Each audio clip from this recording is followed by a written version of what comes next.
피코 제네시스 레이저를 30번이나 하셨대요. 그런데 효과가 없었다.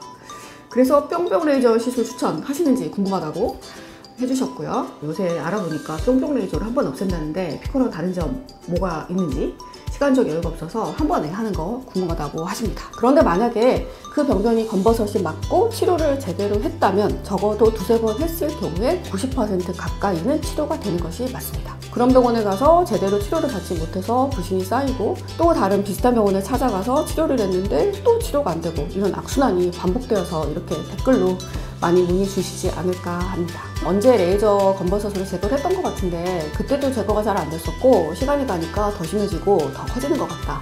바이럴은 바이럴일 뿐입니다. 전남친 토스트 있잖아요. 거기에 나오는 마담 로이 크림치즈에다가 블루베리 잼 바르는 것보다 저는 홈메이드 딸기잼에다가 크로티드 크림 바르는 게 더 맛있던데요. 원장님 저 옛날에 뺐던 거 그거 똑같이 생겼어요. 원장님 저 레이저 이거 했는데 한 달이나 빨개요. 여기 색깔이 아직도 다른 데랑 색깔이 다른데 이거 돌아와요?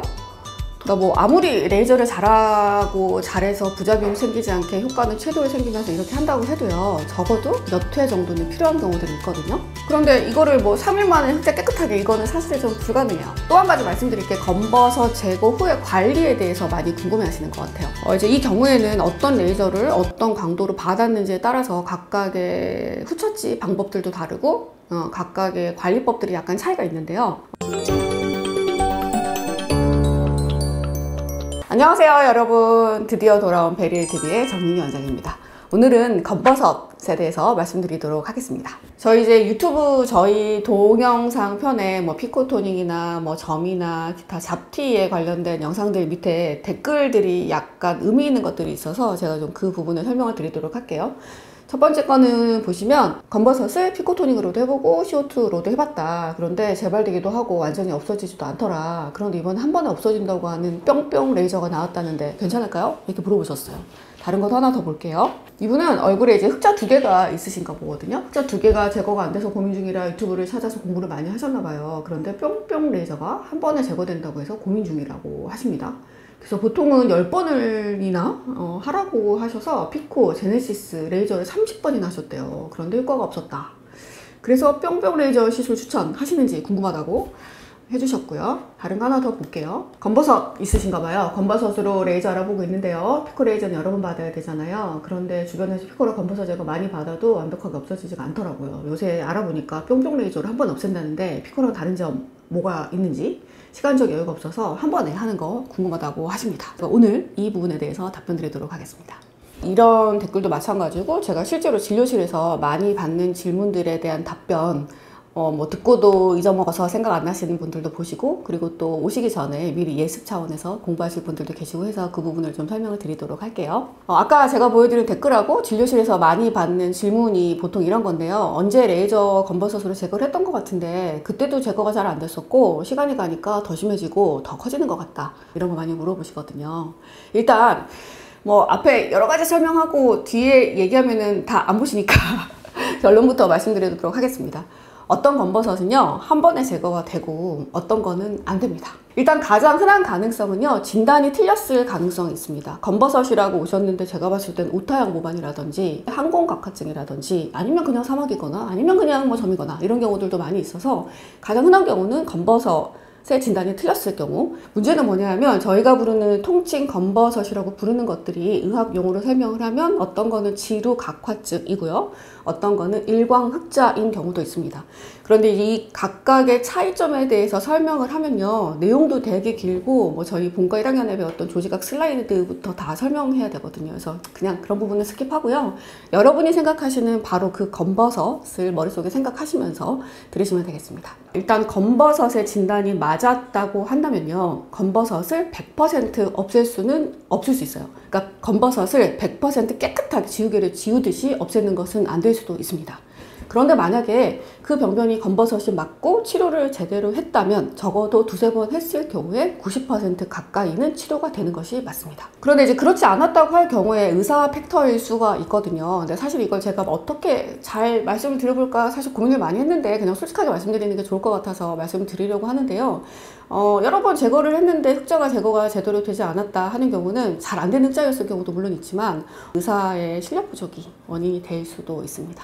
이게 뭐라고 할까, 약간의 자성이 좀 필요하지 않나 싶은 생각이 드는데, 저도 가끔 이제 같은 업계에 종사하는 후배 원장들에게서 질문을 받게 되는 경우가 있는데요. 경력이 그렇게 짧지 않은 이 업계에서 일하고 있는 원장들도 그 전에 봉직병원에서 하루 종일 슈링크만 해서, 하루 종일 인모드방에서 나오지를 못해서, 언니 저는 제모 노예로 지내서 이런 거 몰라요. 언니 저는 토닉 노예로 지내서 이런 거 몰라요. 이렇게 우스갯소리로 얘기하는 경우들이 있거든요. 그래서 이제 이러다 보니까 정작 미용 레이저의 기본이 어떻게 보면 색소, 잡티 제거하는 것인데, 그거에 대한 좀 기본이 좀 부족한 경우들이 없지는 않나 하는 생각이 좀 듭니다. 그래서 이 부분은 아마도 최근에 작금의 미용 병원들이 형태가 약간 좀 기형적으로 발전하고 있어서 생기는 문제가 아닐까 하는 생각이 드는데요. 그런 병원에 가서 제대로 치료를 받지 못해서 불신이 쌓이고, 또 다른 비슷한 병원에 찾아가서 치료를 했는데 또 치료가 안 되고, 이런 악순환이 반복되어서 이렇게 댓글로 많이 문의 주시지 않을까 합니다. 또 한 가지는 의사 문제가 아니고 레이저 팩터일 수가 있어요. 어떤 레이저를 선택해서 어떤 파장대로 얼마만큼의 뭐 이렇게 치료를 몇 회 할 건지를 비롯해서 여러 가지가 전부 다 의사가 주관하는 것들이거든요. 그래서 이 부분도 역시나 의사 팩터라고 할 수가 있겠습니다. 어떤 레이저는 한 번에 된다던데, 어떤 시술은, 어떤 의사는 한 번에 된다던데, 이런 얘기 정말 많이 하시거든요. 근데 아까 제가 결론 말씀드린 것처럼 이거는 케이스 바이 케이스라고 할 수가 있습니다. 오늘 솔직하게 말씀드린 김에 말씀드려보자면, 잘 훈련된 레이저 서전이라면요, 환자분을 직접 보고 병변을 눈으로 직접 보면서 만져보고, 그리고 진단기 사진을 찍어서 확인을 한다면요, 대략 한 90% 이상에서 그 병변의 경과를 거의 짐작할 수가 있습니다. 그런데 이제 이런 부분은 제가 유튜브에서 여러 가지 병변들, 뭐 위치에 따라서, 나이에 따라서, 뭐 각종 히스토리가 다 있는 것들을 제가 다 설명드릴 수는 없어서 그냥 이 정도까지만 설명드리고 넘어가도록 하겠습니다. 어떤 레이저로 한 번에 제거가 된다는 말은요, 사실은 그 전제가 잘못된 것이라고 할 수가 있습니다. 왜냐하면 저도 검버섯 제거 많이 하지만 CO2 레이저는 정말 저렴하거든요, 다른 레이저에 비하면. 근데 그 CO2 레이저 하나만으로도 한 번에 깔끔하게 제거되는 경우가 있고, 어떤 경우에는 억대의 장비를 여러 개를 사용을 해서 여러 회차를 제거해야 되는 경우들도 있기 때문이에요. 어떤 레이저를 했더니 한 번에 제거가 되더라, 이런 거는 뭐랑 똑같냐면, 우리 막 다이어트 보조제 광고 보잖아요. 그러면 저것만 먹으면 나도 막 갑자기 사사 사이즈 될 것 같고, 아니 어디 학원 가서 무슨 강의만 들으면 우리 애도 막 서울대 갈 것 같고, 이런 느낌 드시지 않던가요?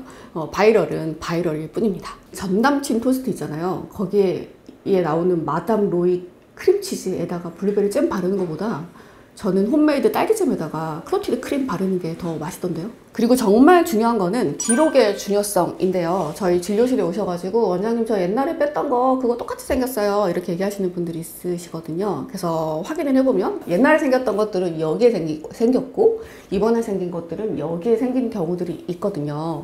다른 질환이긴 하지만 비립종 빼셨던 분이 오른쪽 눈가에 비립종을 뺐는데 2달도 안 돼서 똑같은데 그대로 생겼다, 이렇게 해서 봤더니 이번에는 여기 생기셨더라고요. 그런데 이게 정말 충분히 그럴 수가 있습니다. 우리가 이렇게 기억에 오류가 있는 경우들이 많아서 기록이 정말 중요한 경우가 많아요. 그런데 이제 문제는요, 다른 병원에서 치료를 하셨다고 하는데 이게 처음부터 거의 안 빠진 건지, 아니면 빠지긴 했는데 조금 연해지고 만 건지, 아니면은 재발을 한 건지, 아니면 다른 부분에 새로 생긴 건지, 이런 식으로 감별이 어려운 경우가 있어서 그런 경우는 사실 좀 이렇게 의사인 제 입장에서는 조금 답답하게 느껴지긴 합니다. 그리고 정말 중요한 건 뭐냐면요, 검버섯이 똑같은 자리에 제거를 했는데 또 생겨, 그리고 제거했는데 또 생겨, 이런 경우는 검버섯이 아닐 수가 있거든요. 정말 드물지만 이런 경우에는 조직 검사를 해야 하는데요, 의사들이 눈으로 보고 아 이거 좀 느낌이 안 좋다, 이런 경우에 조직 검사를 권하기도 하고, 모든 암이나 악성 종양이라고 해서 생긴 모양이 나쁘게 생기지 않아요.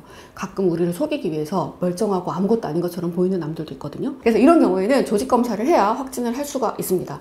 그런데 이제 조직 검사 하라고 하면요, 무서워하시는 경우들이 있거든요. 조직 검사 하는 펀치가 되게 쬐끄만 편치예요. 그래서 이렇게 조그만 병변의 일부만을 떼어서 이렇게 보내는 거고, 뭐 꼬맬 때도 있고 안 꼬맬 때도 있고, 흉터도 뭐 사실 거의 남지 않고, 제 경우에는 조직 검사하면 한 2-3분 걸리는 것 같기 때문에 미리 크게 걱정하실 필요가 없습니다. 제가 오늘 강조해서 말씀드리고 싶은 부분이 이 부분인데요, 의사들, 그러니까 제가 생각하는 호전의 정도하고 여러분이 느끼시는 호전의 정도가 다를 수가 있습니다.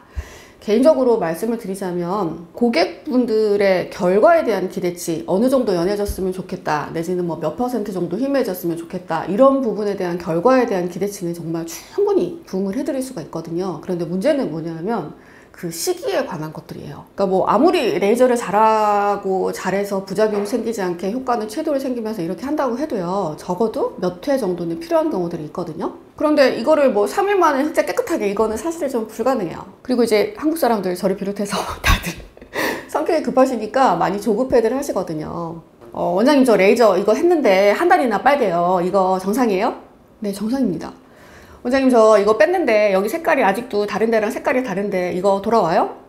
돌아와요. 걱정 마세요. 또 한 가지 말씀드릴게, 검버섯 제거 후의 관리에 대해서 많이 궁금해 하시는 것 같아요. 이제 이 경우에는 어떤 레이저를 어떤 강도로 받았는지에 따라서 각각의 후처치 방법들도 다르고 각각의 관리법들이 약간 차이가 있는데요. 일반적으로 CO2 레이저나 어뷸야그 같은 긁어내는 레이저들로 시술을 한 경우에는 우리 일반적으로 듀오덤이라고 부르는 재생 테이프 있죠? 그거를 좀 붙이셔야 하는 경우가 많습니다.